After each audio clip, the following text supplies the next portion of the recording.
രാധേ, എന്താണ് ആരോഗ്യം എന്ന് പറഞ്ഞാൽ വെറുതെ രോഗമില്ലാതിരിക്കുന്നതാണോ? അതല്ല രാജു. ലോകാരോഗ്യ സംഘടന WHO പറയുന്നത് ശാരീരികവും മാനസികവും സാമൂഹികവുമായ സമ്പൂർണ്ണ സുസ്ഥിതിയാണ് ആരോഗ്യം.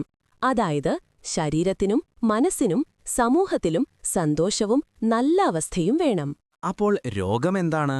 ലഹരി വസ്തുക്കൾ, രോഗാണുക്കൾ അല്ലെങ്കിൽ പോഷകാഹാരക്കുറവ് പോലുള്ള കാരണങ്ങൾ കൊണ്ട് നമ്മുടെ ശരീരത്തിന്റെ സുസ്ഥിതിക്കുണ്ടാകുന്ന വ്യതിയാനമാണ് രോഗം. നമ്മുടെ ചുറ്റും നിറയെ രോഗാണുക്കളുണ്ടല്ലോ, എന്നിട്ടും നമുക്കെല്ലായ്പ്പോഴും രോഗം വരാത്തതെന്തുകൊണ്ടാണ്? കാരണം നമ്മുടെ ശരീരത്തിന് രോഗപ്രതിരോധശേഷിയുണ്ട്. രോഗാണുക്കൾ നമ്മുടെ ശരീരത്തിൽ കയറുന്നത് തടയാനും കയറിയ രോഗാണുക്കളെ നശിപ്പിക്കാനുമുള്ള ശരീരത്തിന്റെ കഴിവാണത്.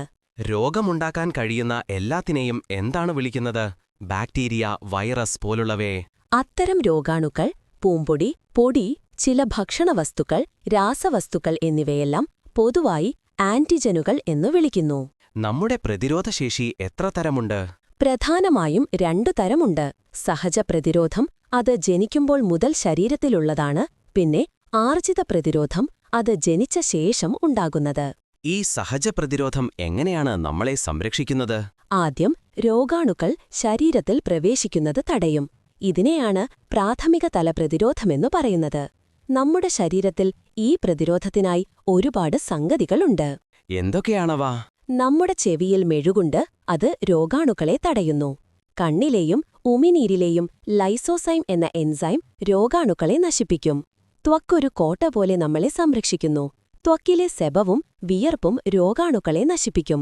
പിന്നെ ആമാശയത്തിലെ HCl, ഹൈഡ്രോക്ലോറിക് ആസിഡ്, ആഹാരത്തിലൂടെ വരുന്ന രോഗാണുക്കളെ നശിപ്പിക്കും. അതുപോലെ ദഹനമൂത്രപഥങ്ങളിൽ ഉപകാരികളായ ബാക്ടീരിയകൾ രോഗാണുക്കളുടെ വളർച്ച തടയുന്നു. കൊള്ളാമല്ലോ, നമ്മുടെ ശരീരം ഒരു കോട്ട പോലെയാണല്ലേ? അതെ. ഇനി ഈ പ്രാഥമിക തലത്തെ ഭേദിച്ച രോഗാണുക്കൾ അകത്തെത്തിയാലോ? അപ്പോൾ ദ്വിതീയ തല പ്രതിരോധം വരും. അതാരാണ് ചെയ്യുന്നത്? വെളുത്ത രക്തകോശങ്ങൾ, WBCs ആണ് പ്രധാനമായി ഇതിൽ പങ്കെടുക്കുന്നത്. നമ്മുടെ ശരീരത്തിൽ പലതരം WBCകളുണ്ട്. ന്യൂട്രോഫിൽ ബാക്ടീരിയയെ വിഴുങ്ങി നശിപ്പിക്കും. മോണോസൈറ്റ് ബാക്ടീരിയ, മൃതകോശങ്ങൾ എന്നിവയെ വിഴുങ്ങി നശിപ്പിക്കുന്നു. ഈസിനോഫിൽ അലർജിക്ക് കാരണമാകുന്ന രാസവസ്തുക്കളെ നിർവീര്യമാക്കുകയും പരാദങ്ങളെ നശിപ്പിക്കുകയും ചെയ്യുന്നു. ബേസോഫിലാകട്ടെ വീക്കത്തിന് കാരണമാകുന്ന ഹിസ്റ്റമിൻ ഉൽപ്പാദിപ്പിക്കുന്നു. ഈ വിഴുങ്ങി നശിപ്പിക്കൽ പ്രക്രിയയ്ക്ക് ഒരു പേരുണ്ടല്ലോ. ഉണ്ട്. അതിനെ ഫാഗോസൈറ്റോസിസ് എന്ന് പറയുന്നു. ന്യൂട്രോഫിൽ, മോളോസൈറ്റ് എന്നീ കോശങ്ങളെ ഫാഗോസൈറ്റുകൾ എന്നും വിളിക്കുന്നു. എനിക്ക് മുറിവുണ്ടാകുമ്പോൾ ആ ഭാഗം ചുവന്ന് വീർക്കുന്നതെന്തുകൊണ്ടാണ്? അതിനെ വീങ്ങൽ പ്രതികരണം എന്നു പറയും. മുറിവേറ്റ കോശങ്ങൾ ഹിസ്റ്റമിൻ പോലുള്ള രാസവസ്തുക്കൾ പുറത്തുവിടും. ഇത് രക്തക്കുഴലുകളെ വികസിപ്പിക്കുകയും ആ ഭാഗത്തേക്ക് കൂടുതൽ രക്തവും WBCകളെയും എത്തിക്കുന്നു. ഈ WBCകൾ രോഗകാലികളെ വിഴുങ്ങി നശിപ്പിക്കും. അതാണ് വീക്കത്തിനും ചുവപ്പ് നിറത്തിനും കാരണം. പനി വരുമ്പോൾ പേടിക്കണോ? പനിയും ഒരു തരം പ്രതിരോധ സംവിധാനമാണ്. അണുബാധ ഉണ്ടാകുമ്പോൾ WBCകൾ ചില രാസവസ്തുക്കൾ പുറത്തുവിട്ട് തലച്ചോറിന് താപനില ഉയർത്താൻ നിർദ്ദേശം നൽകുന്നു. ഉയർന്ന താപനില രോഗാണുക്കളുടെ വളർച്ചയെ തടയുകയും പ്രതിരോധശേഷി കൂട്ടുകയും ചെയ്യുന്നു. ശരീരം രോഗത്തിനെതിരെ പോരാടുന്നു എന്നതിന്റെ സൂചനയാണ് പനി. ആർജിത പ്രതിരോധം എന്താണ്? ജനനശേഷം ശരീരം ഓരോ ആന്റിജനെയും പ്രത്യേകം തിരിച്ചറിഞ്ഞ് പ്രതിരോധിക്കുന്നതാണ് ആർജിത പ്രതിരോധം. അതിനാൽ ഇതിനെ പ്രത്യേക പ്രതിരോധമെന്നും വിളിക്കുന്നു. ഇതിൽ ആരൊക്കെയാണ് പങ്കെടുക്കുന്നത്? ലിംഫോസൈറ്റുകളാണ് പ്രധാനമായും ഇത് നടത്തുന്നത്. ബി ലിംഫോസൈറ്റുകൾ അസ്ഥിമജ്ജയിൽ രൂപപ്പെട്ട് പാകപ്പെടുന്നു.